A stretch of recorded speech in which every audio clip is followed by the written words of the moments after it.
الحمد لله نحمده ونستعينه ونستغفره ونؤمن به ونتوكل عليه ونعوذ بالله من شرور أنفسنا ومن سيئات أعمالنا من يهده الله فلا مضل له ومن يضلله فلا هادي له ونشهد أن لا إله إلا الله وحده لا شريك له ونشهد أن سيدنا ومولانا محمدا عبده ورسوله أما بعد فقد قال الله تبارك وتعالى في القرآن الكريم فأعوذ بالله من الشيطان الرجيم بسم الله الرحمن الرحيم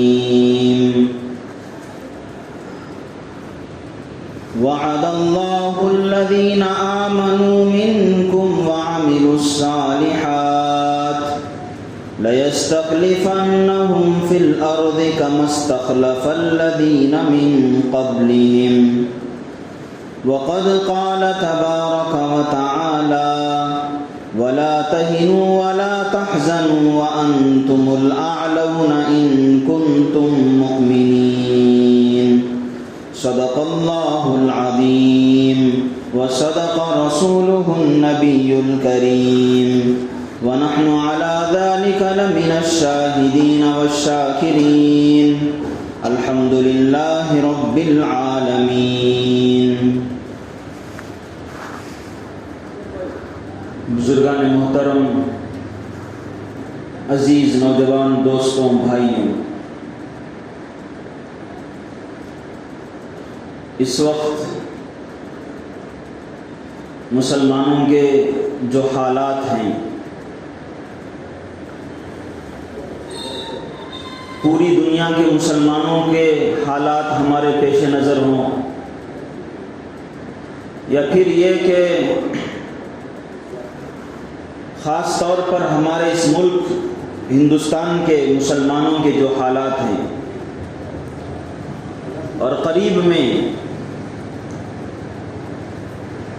15-20 دن سے خاص ریاستوں میں مسلمانوں پر جو ظلم و ستم کا پہاڑ توڑے جا رہا ہے،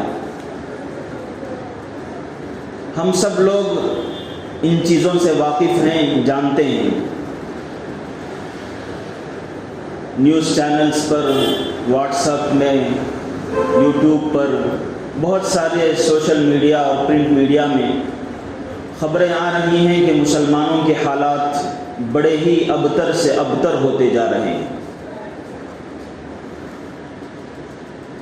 قرآن کریم جس کو اللہ تبارک و تعالیٰ نے فرمایا فیہ ھدی للناس، کہ اس کے اندر پوری انسانیت کے لیے ہدایت ہے، کامیابی ہے۔ جہاں بھی حالات بگڑتے ہوں، جہاں بھی صورتحال خراب ہوتی ہو، سچویشن بگڑ جاتی ہو، پوری انسانیت کے لیے رہبر کے طور پر، نجات دہندہ کے طور پر، حالات پر قابو پانے کے لیے قرآن کریم ہمارے لیے ہدایت نامہ ہے۔ اسی طرح قرآن کریم کے اندر ہی اس قرآن کے بارے میں کہا گیا کہ یہ شفا ہے، فیہ شفاء للناس، اس کے اندر لوگوں کے لیے شفا ہے۔ شفا کا مطلب صرف یہ نہیں ہے کہ کوئی بیمار ہو جائے، کسی کے اوپر جادو ہو جائے، عاصب کے اثرات ہوں، یا پھر یہ کہ کسی کو نظر لگ جائے تو اس کے اوپر قرآن کی آیتوں کو پڑھ کر پھونک دو، اسے شفا حاصل ہو جائے گی۔ یہ چھوٹا سا معمولی سا معنی شفا کا نہیں ہے، یہ بھی ہے۔ اس سے بڑھ کر قرآن کریم شفا ہے کا مطلب یہ ہے کہ دنیا کے اندر لوگوں کے اندر جو خرابیاں ہیں وہ خواہ مسلمان ہو یا غیر ہو، ان سب کے لیے یہ شفا ہے، یعنی ان خرابیوں کو، ان بیماریوں کو ختم کرنے کے لیے قرآن کریم اللہ نے نازل فرمایا ہے۔ تو جو حالات ہم لوگ دیکھ رہے ہیں اس میں بھی قرآن کریم کو ہدایت نامہ سمجھ کر، اور اسی طرح اسی کے ساتھ ساتھ جب اللہ تبارک و تعالیٰ نے یہ بھی فرمایا ہے لَقَدْ كَانَ لَكُمْ فِي رَسُولِ اللَّهِ أُسْوَةٌ حَسَنَةٌ، کہ نبی علیہ الصلوۃ والسلام کی زندگی میں ہمارے لیے آئیڈل ہے، آپ کی زندگی ہمارے لیے آئیڈل ہے، اس کے اندر ہمارے لیے بہترین نمونہ ہے۔ ہر طرح کے حالات میں نبی کی زندگی ہمارے لیے نمونہ ہے، کامیابی کی ایک کنجی ہے۔ نبی علیہ الصلوۃ والسلام اس دنیا میں تشریف لائے تھے۔ اس دنیا میں تشریف لانے کا مقصد صرف یہ نہیں ہے کہ مذہبی چند امور کی نشاندہی آپ کی طرف سے ہو، یا کچھ ریلیجس اور مذہبی باتوں کو آپ علیہ الصلوۃ والسلام نے بیان کرنے کے لیے دنیا میں آپ مبعوث ہوئے، ایسا نہیں ہے۔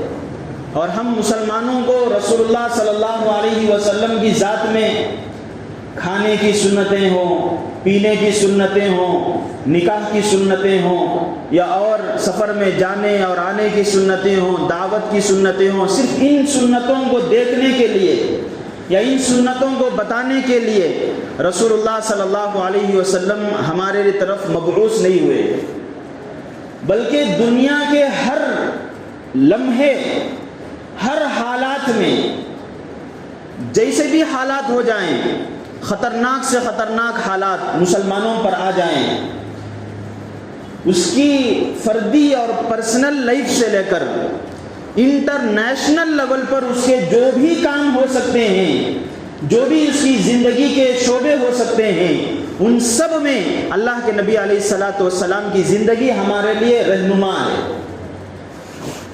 گھریلو زندگی، خاندانی زندگی، محلاتی زندگی، سوشل لائف اس کی ہو، یا پھر بزنس لائف ہو، یا اور آگے بڑھ کر پولیٹیکل لائف ہو، رسول اللہ صلی اللہ علیہ وسلم کی زندگی اس کے لیے رہنما ہے۔ وہ آپ ہی کی زندگی کو دیکھ کر اور آپ ہی کی زندگی کی پیروی کر کے کامیاب ہو سکتا ہے۔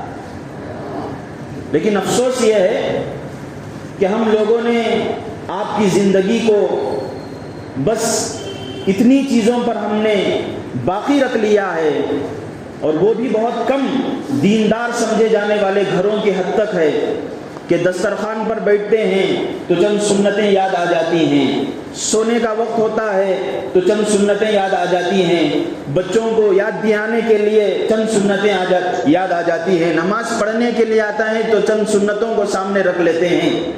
لیکن رسول اللہ صلی اللہ علیہ وسلم کی زندگی جیسے ہے ہمارے لیے، وہ نظریہ ہمارا نہیں ہے، وہ تصور اور خیال ہمارا نہیں ہے۔ تو سب سے پہلے یہ بات ہم لوگوں کو ذہن میں بٹھا لینے کی ضرورت ہے کہ آپ صلی اللہ علیہ وسلم کی زندگی ہمارے لیے زندگی کے ہر شعبے میں، زندگی کے ہر پہلو میں قابل اتباع ہے اور لائق اتباع ہے۔ اسی اتباع اور اطاعت کے بعد آدمی کامیاب ہو سکتا ہے۔ اسی کو اللہ نے فرمایا وَمَن يُطِعِ اللَّهَ وَرَسُولَهُ فَقَدْ فَازَ فَوْزًا عَظِيمًا۔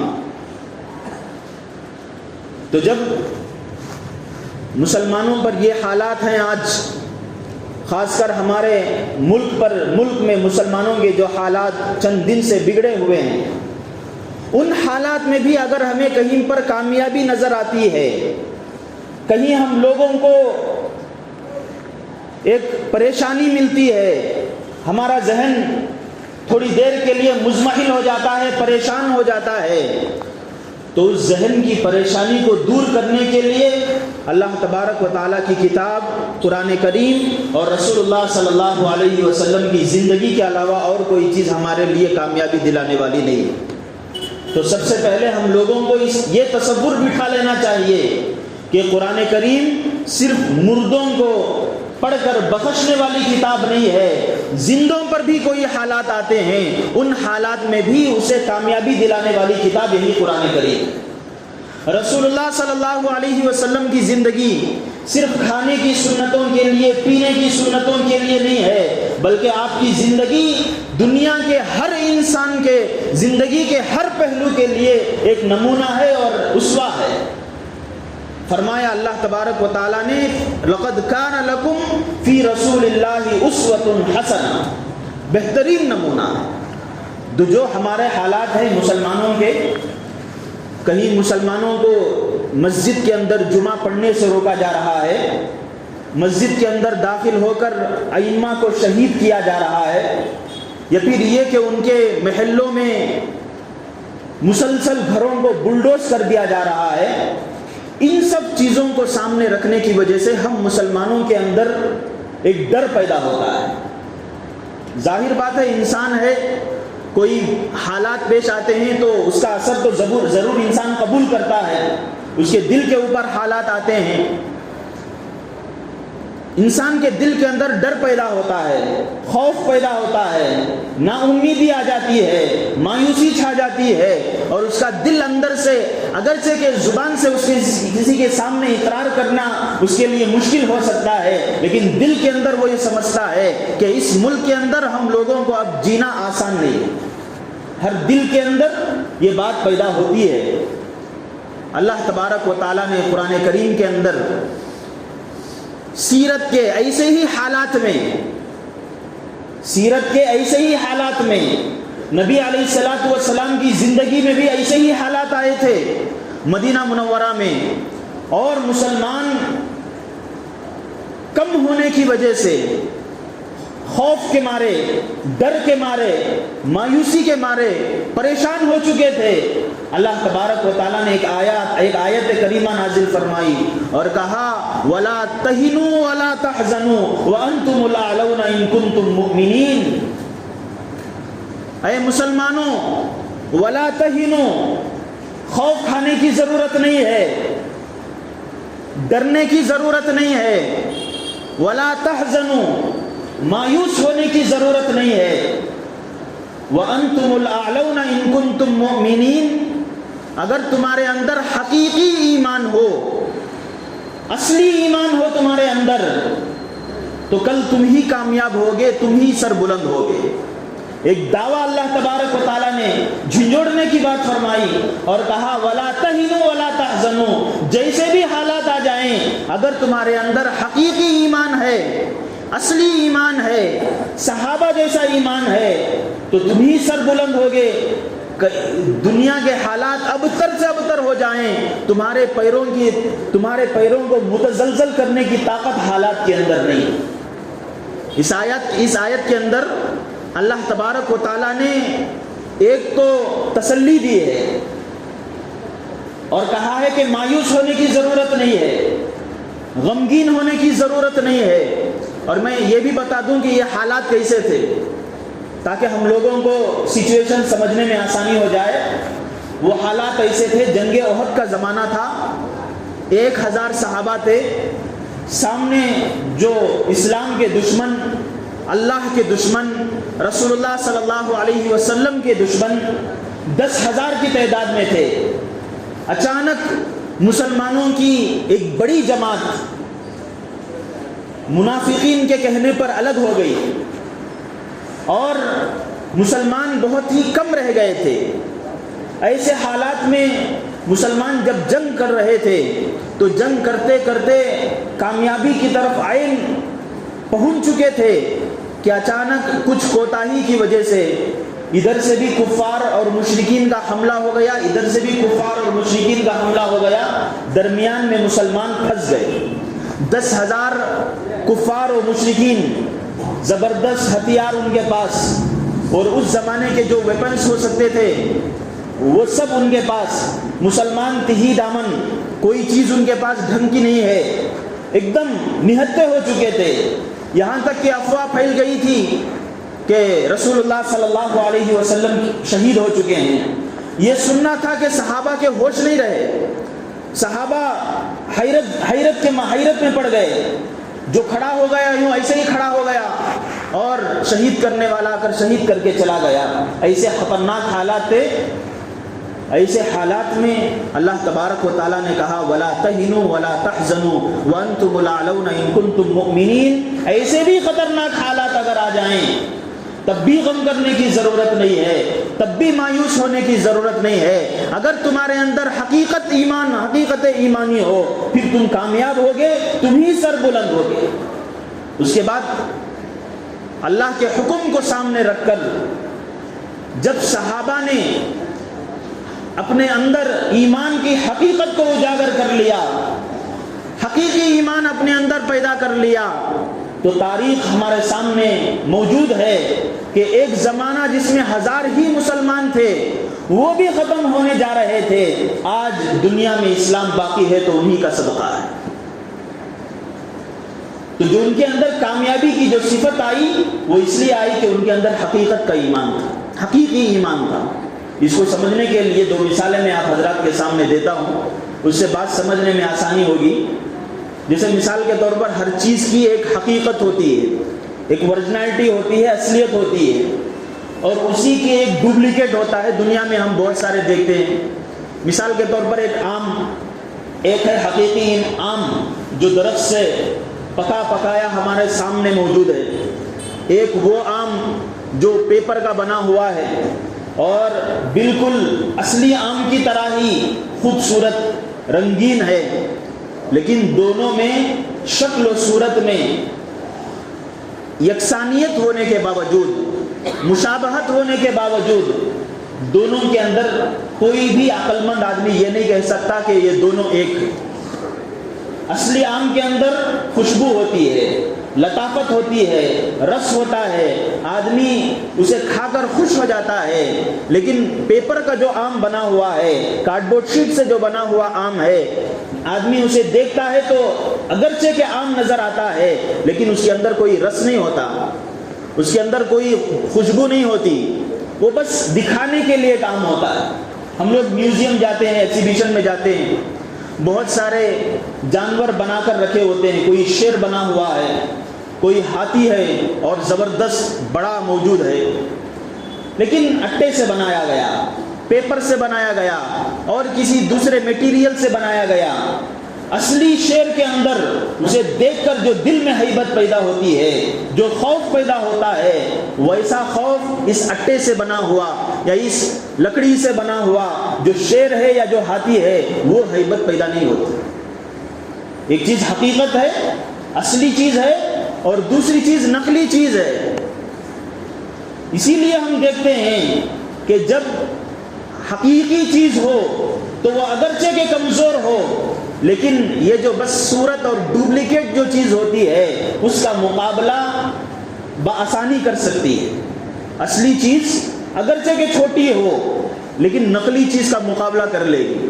ہم دیکھتے ہیں کہ بچوں کو ہم بہت سارے گھروں کے اندر دیکھتے ہیں کہ ایک شیر دلاتے ہیں, اندر روئی بھری رہتی ہے, وہ بھی شیر ہے.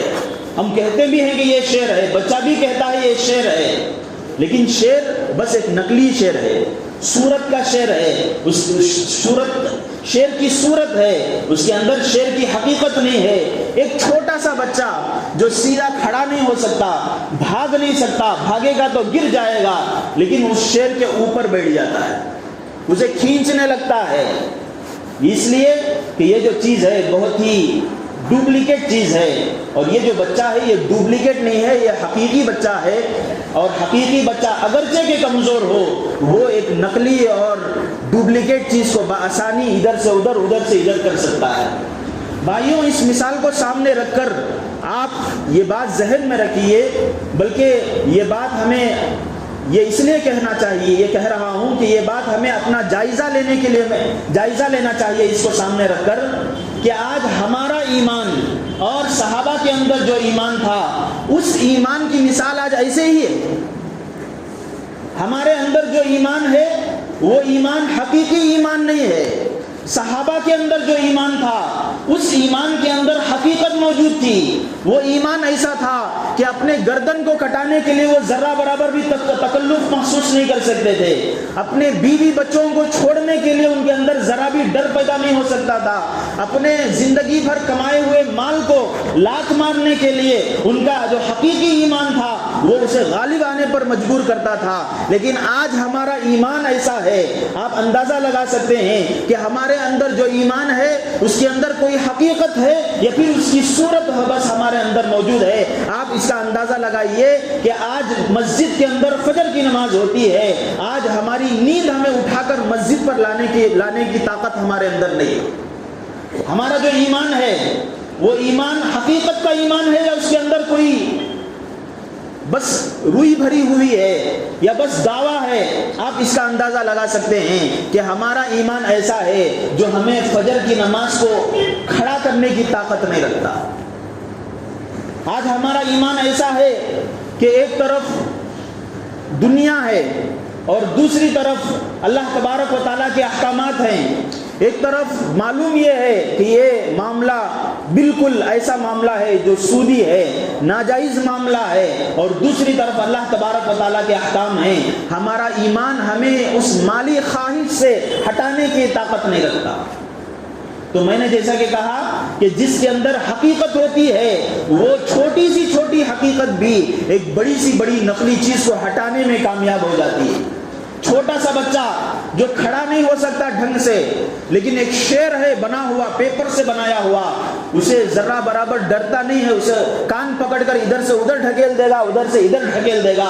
آج ایسا ہی ہے کہ ہمارا ایمان بس صورت کا ہے, ہمارا ایمان بس شکل کا باقی رہ گیا ہے. ایک دنیا کی چھوٹی سی چھوٹی محبت ہمیں ہمارے ایمان کو تہس سے نہس کرنے میں کامیاب ہو جاتی ہے.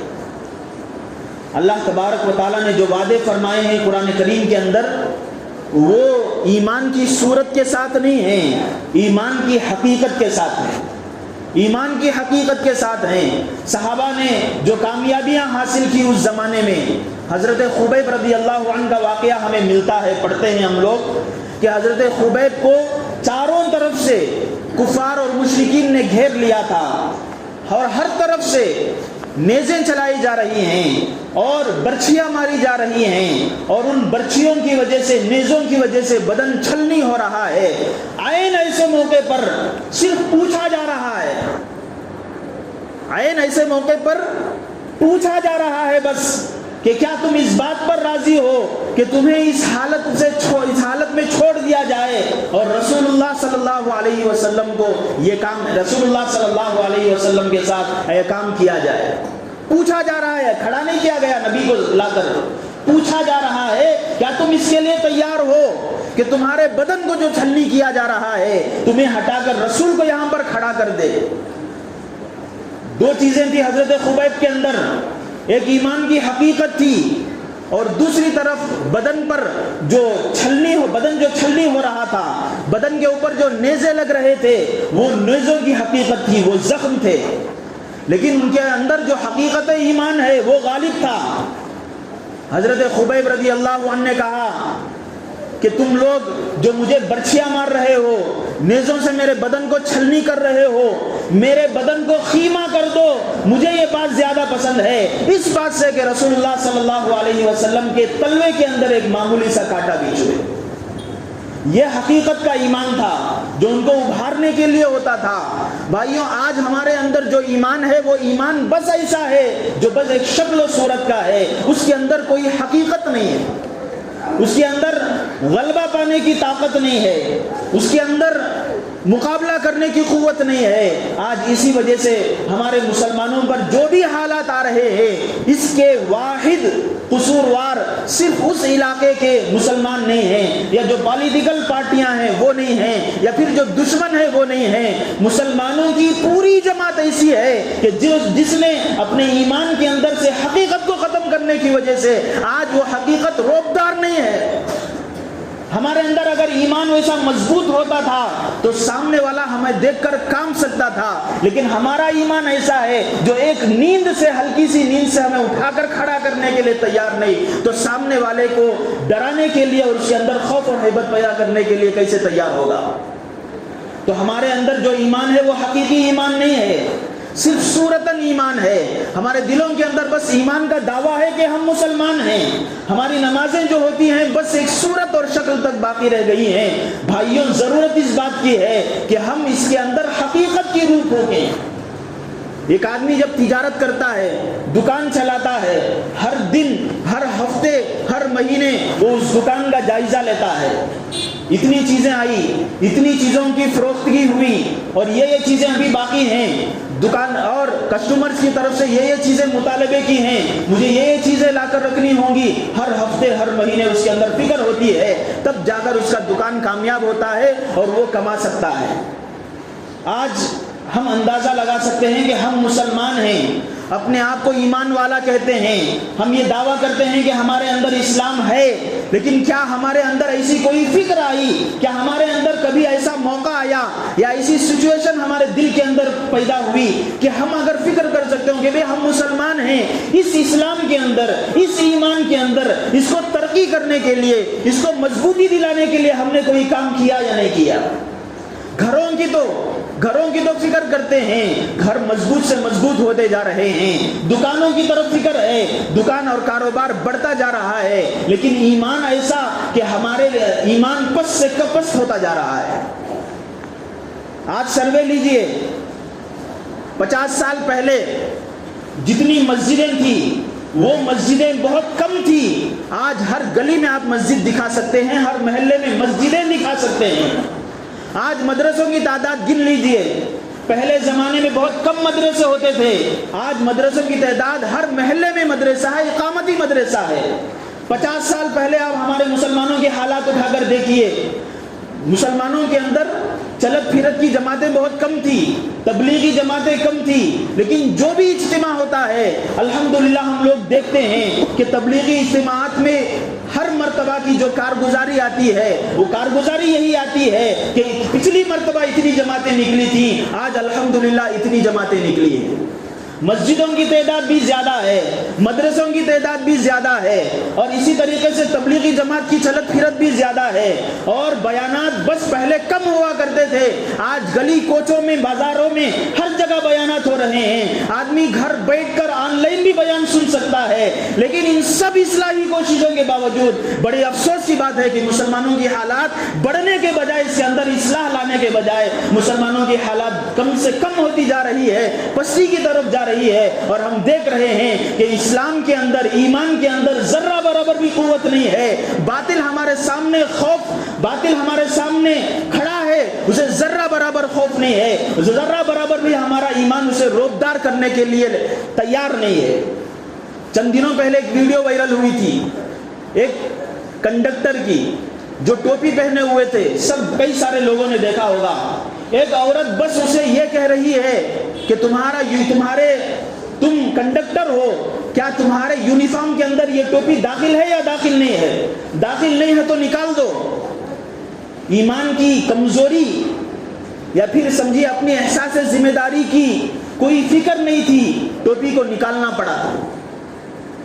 ایک عورت کے کہنے پر انہیں یہ بھی معلوم نہیں تھا کہ یہ ہمارا یونیفارم میں یہ چیز داخل ہے یا داخل نہیں ہے۔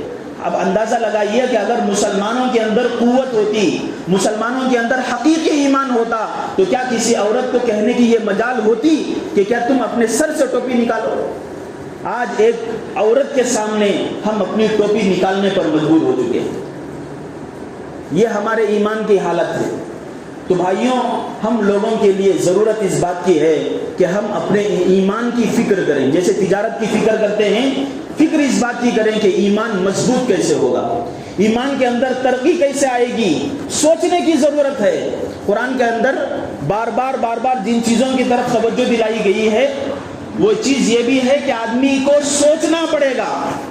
لعلہم یتفکرون، تفکر و تدبر کی بات بار ہر صفحے میں قرآن میں آپ کو مل جائے گی۔